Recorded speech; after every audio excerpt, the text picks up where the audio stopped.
बिहार चुनाव का बिगुल बज चुका है, लेकिन एनडीए और महागठबंधन में सीटों का बंटवारा नहीं हो पाया है। सबसे ज्यादा रस्साकसी एनडीए में चल रही है क्योंकि एलजेपी ने बीजेपी से 42 सीटों की डिमांड कर दी है और अगर उनकी ये डिमांड पूरी नहीं होती है तो वह अलग से मैदान में उतर सकते हैं। सूत्रों की माने तो एलजेपी चाहती है कि उन्हें 2015 की तरह ही 42 सीटों पर चुनाव लड़ने का मौका मिले। उनकी दलील है कि 2014 में उनकी पार्टी ने 7 लोकसभा सीटों पर चुनाव लड़ा था तो उन्हें 1 लोकसभा सीट के अनुपात में 6 विधानसभा सीट मिली थी। 2019 लोकसभा चुनाव में उनकी पार्टी ने 6 लोकसभा सीटों पर चुनाव लड़ा था और उन्हें 1 राज्यसभा सीट मिली थी। इस लिहाज से एलजेपी को इस चुनाव में भी 42 सीटें मिलनी चाहिए। एलजेपी अध्यक्ष चिराग पासवान ने एनडीए गठबंधन को देखते हुए बीजेपी के सामने नया फॉर्मूला रखा है। इसके अनुसार एलजेपी को 33 विधानसभा सीटों के साथ बिहार में राज्यपाल द्वारा मनोनीत होने वाले 12 एमएलसी में से 2 एमएलसी मिलने चाहिए और अक्टूबर के अंत में यूपी में होने वाले राज्यसभा चुनाव में 1 राज्यसभा सीट उनकी पार्टी को दे दी जाए। चिराग पासवान बीजेपी नेतृत्व को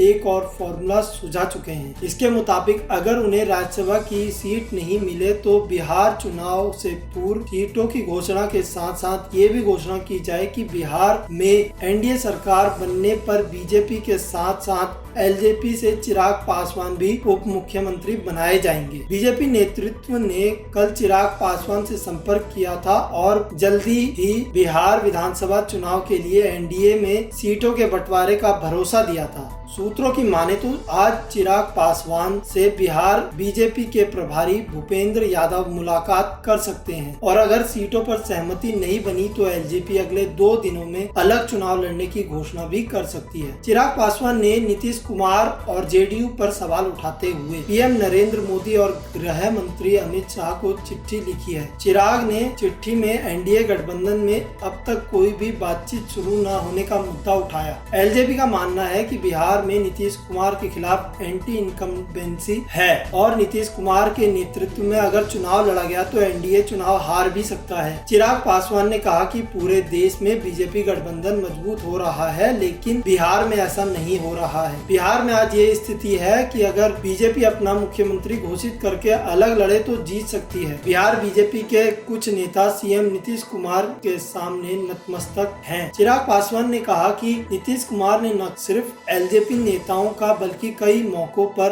रामविलास पासवान का भी अपमान किया है।